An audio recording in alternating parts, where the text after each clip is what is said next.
There's a version of your life that feels true.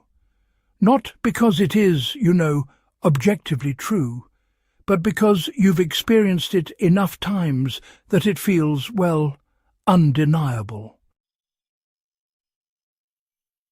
Maybe it's the belief that people eventually leave, or that you have to work harder than everyone else just to be valued, that you can't fully trust anyone.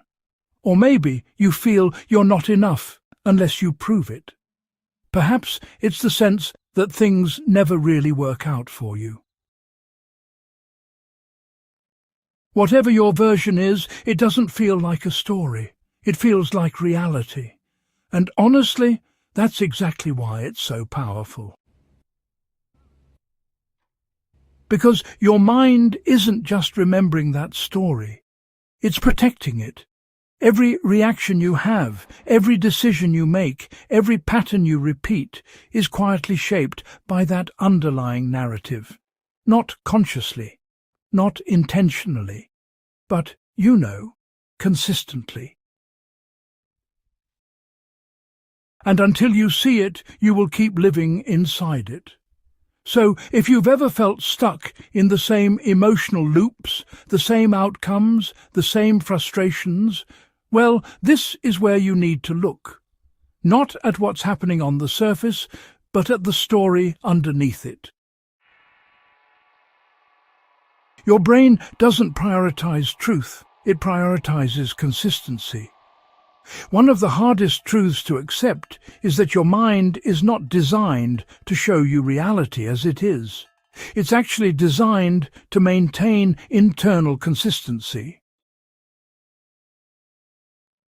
Once you form a belief about yourself or the world, your mind starts filtering everything through it. It looks for evidence that supports it. It highlights patterns that confirm it. And, it quietly ignores anything that contradicts it. This is why two people can go through similar experiences and come out with completely different beliefs.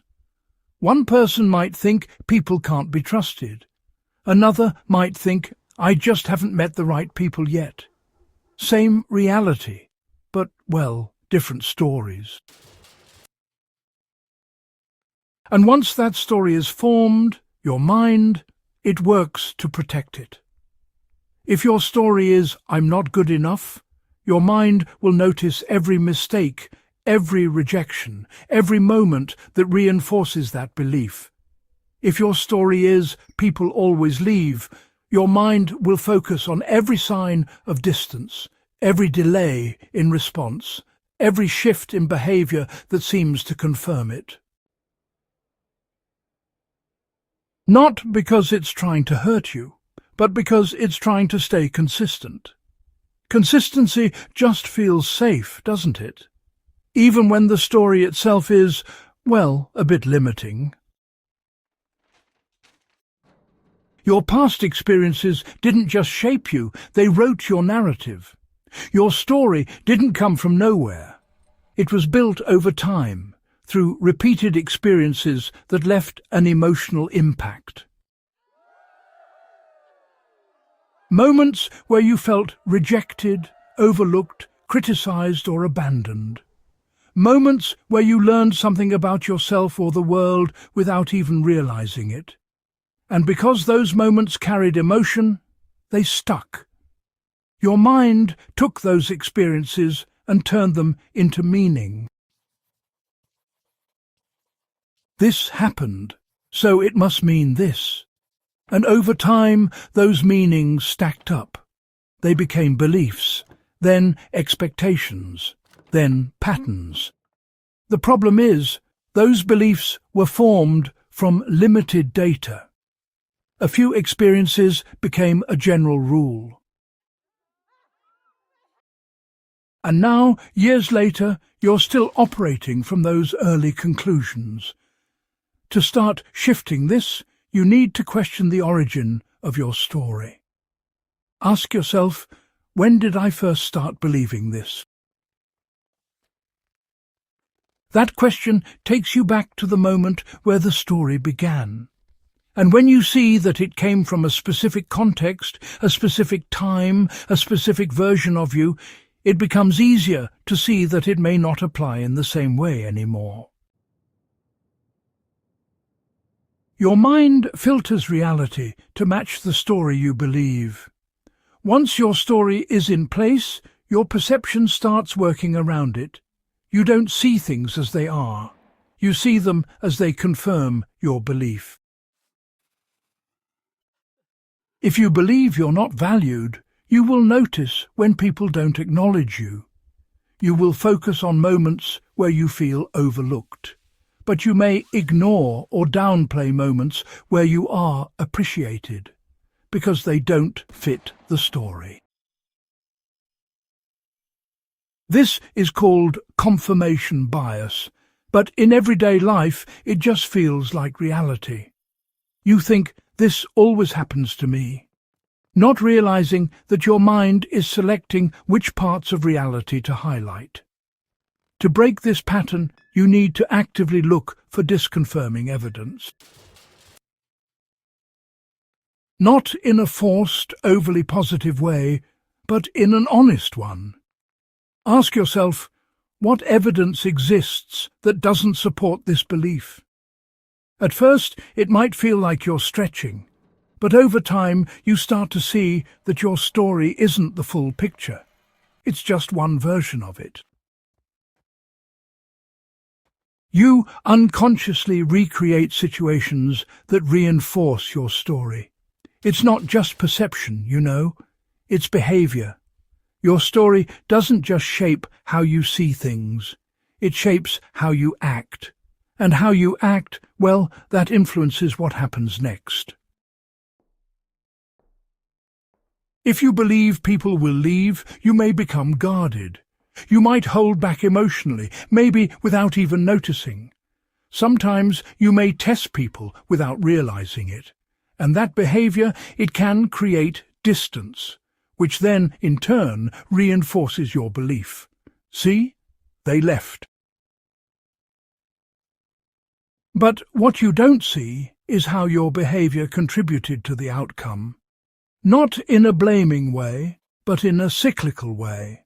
Your story influences your actions. Your actions influence your results. Your results reinforce your story. And, well, the cycle continues. Breaking this cycle requires awareness in the moment. When you notice yourself reacting based on an expectation, just pause for a second. Ask yourself, am I responding to what's happening right now, or what I expect to happen? That question, well, it creates space. And in that space, you have a choice. Your mind sees change as a threat, even when it's positive. Even if your story is limiting, it's familiar.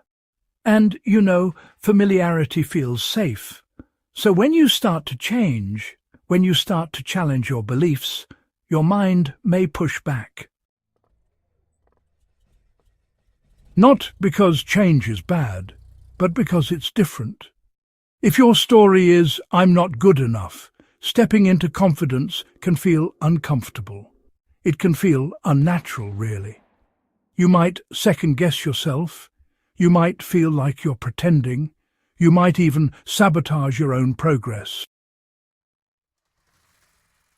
Because, you know, part of you is trying to return to what it knows. This is why, honestly, growth often feels so uncomfortable. You're not just learning new behaviors here. You're actually challenging an internal narrative that your mind has been protecting for years. To move through this, you need to expect resistance, not eliminate it, not wait for it to disappear, but really recognize it for what it is, a sign that you're stepping outside of your old story. Letting go of your story can feel, well, a bit like losing your identity. This is where things get deeper, because your story isn't just something you believe, it's something you've built your identity around.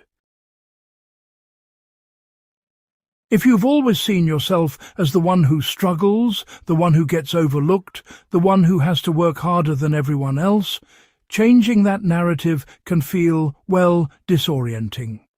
Who are you without that story? What does your life look like if that belief isn't true?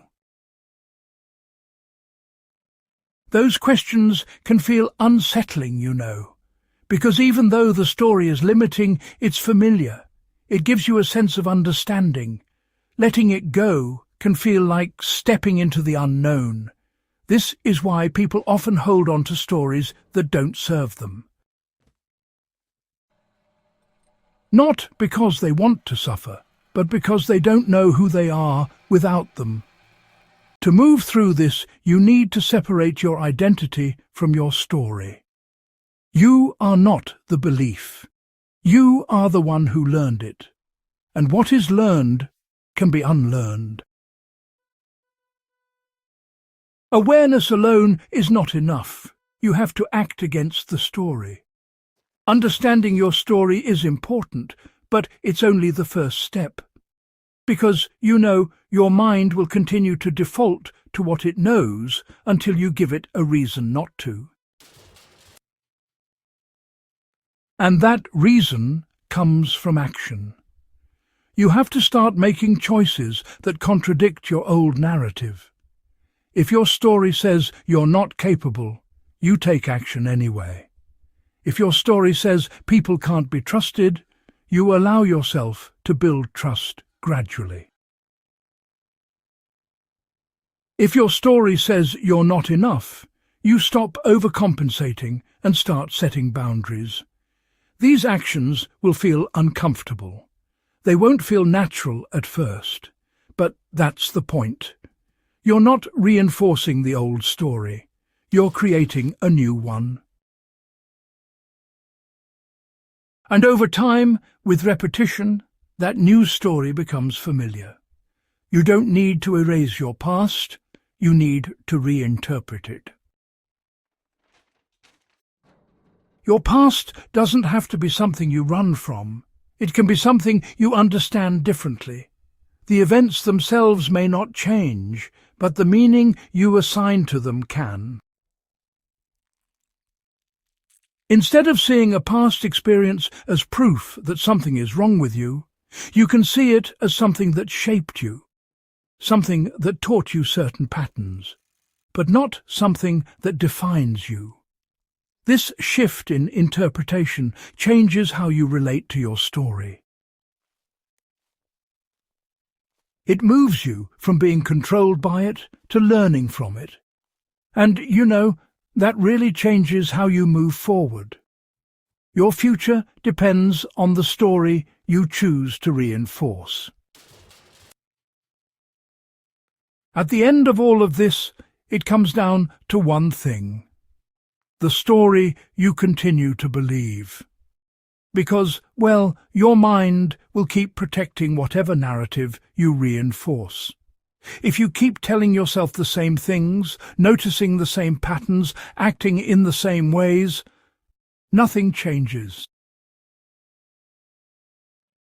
But if you start challenging it, questioning it, acting against it, something shifts. Not instantly, not perfectly, but gradually. You start seeing things differently. You start responding differently. You start creating different outcomes. And over time, the old story loses its hold. Not because you forced it out, but because you stopped feeding it. And that's how real change happens. Not by fighting your mind, but by guiding it in a different direction. If this kind of depth is what you're here for, real understanding, real awareness, no surface-level noise, then you already know this work isn't easy, but it's necessary. So, if you're ready to stop living inside an old story and start creating something new, make sure you subscribe and share this with someone who needs to hear it. Because most people never question the story they're living, and that's why they stay stuck in it.